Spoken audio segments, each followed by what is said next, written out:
worried in Cairo when things were happening because they were worried that Israel is going to happen and whether the Camp David treaty would be cancelled or not. So I think basically in the final analysis, it has come down to us, the people of Saudi Arabia, the government, and those in power. They have to understand that we have to have a complete overhaul in our view, in our thoughts, and try to recognize, because if we don't recognize that there are issues and problems, we're not going to solve it. So I'm not much concerned with what Washington thinks. Yes, going back to your question, I think they are worried, but from their own perspective. Yamani, to many observers looking in, this unrest in Saudi Arabia presents a big worry, perhaps. Well, hang on. I'm just saying that the unrest perhaps presents a big problem for Obama and the U.S. administration. I mean, Saudi Arabia is a key ally. It's a big oil producer, as you say. But Obama presumably will be hesitant to make open calls to support the protesters, won't he? When we saw the Bahraini security forces, of course, they used force against the people. We know that no matter how much the Obama administration want to see a stable Bahrain, they still had to condemn the use of force. Basically, America is, I'm sure the Obama administration are very worried about their ally, Saudi Arabia. They already lost one ally in Egypt, Mubarak, and this is their most important ally. The only language they can use now is pressure for reform rather than just advice for reform. But the truth is the Obama administration and this American empire is overstretched. They already have the problems from Afghanistan and still in Iraq.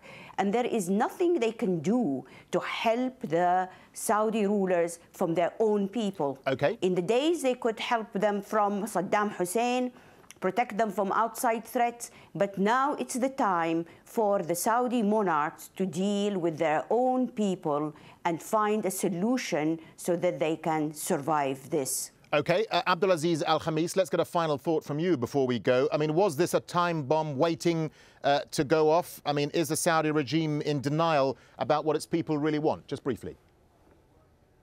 No, I think there is a time for the Saudi regime to reform itself. And I think there is a lot of people, they were especially inside the ruling family. They know exactly there is a problems and there is needing for reform themselves and their regime. And they saw what happened in Egypt and Tunisia and Libya. The problem is the Saudi people, they not, most of them, they will demonstrate because there is religious fatwas against demonstration, and most of Saudis is religious. The other thing, they don't want to be the same like Libya. Saudi Arabia is same like Libya because tribes, oil, and weak army. And this is the problem it will face Saudi Arabia in the future if there is a unstable situation. OK, let's get a final thought from Khalid Al-Maina on the phone in Jeddah. Khalid, can the Saudi royals preserve their throne, do you think?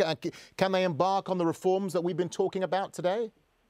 Well, I think yes. I mean, personally, and as I said to you, the royal family is the glue, or the government, or the king is the glue. Now, we have to remember also that King Abdullah, on a personal level, is very much loved, and I say it very openly.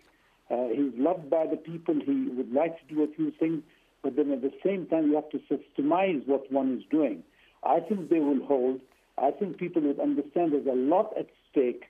The country, I mean, is a large country with different people, even the cultures and the subcultures of people, for instance, from Jeddah or Qasim or the north and the south are so different.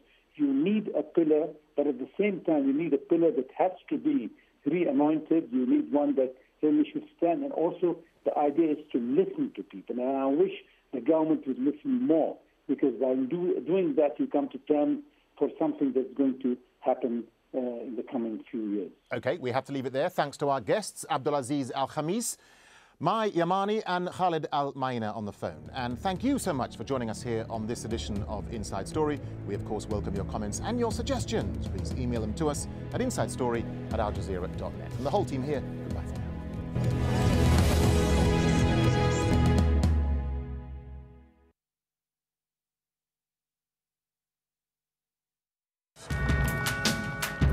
Leaders are remembered, be they loved or feared.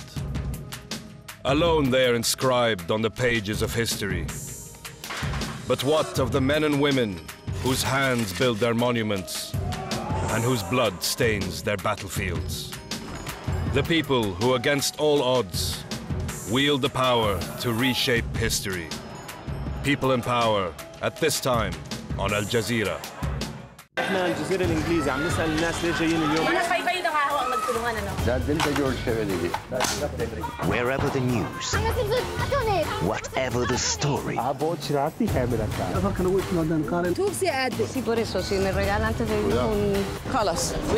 AlJazeera.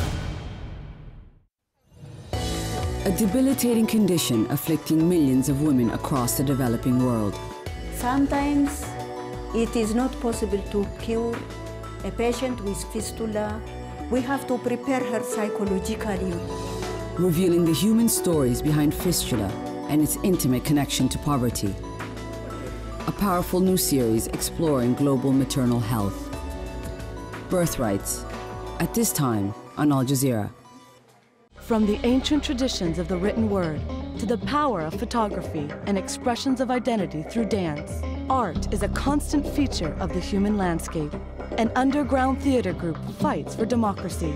Blind musicians make their mark in Bangladesh. Palestinian teenagers develop a photography project with kids from the other side of the wall. Across the world, art transcends physical barriers. Artscape, at this time on AlJazeera. All the news, all the time. AlJazeera.net/English.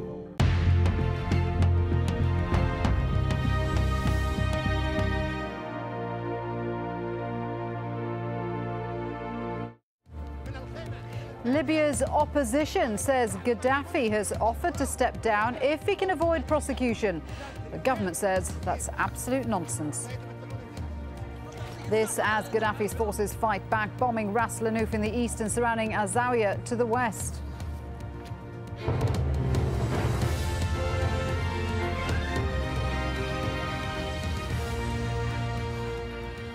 You're watching AlJazeera live from Doha with me, Shuli Ghosh. Also coming up, as Yemenis continue their protests, prisoners join in back at taking the guards hostage.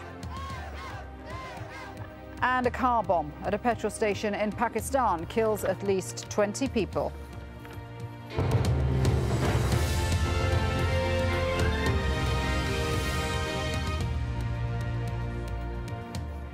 And the man who's led Libya for 42 years is reported to have sent an envoy to the east on Sunday with a message that he'll quit if he can keep his assets and avoid trial.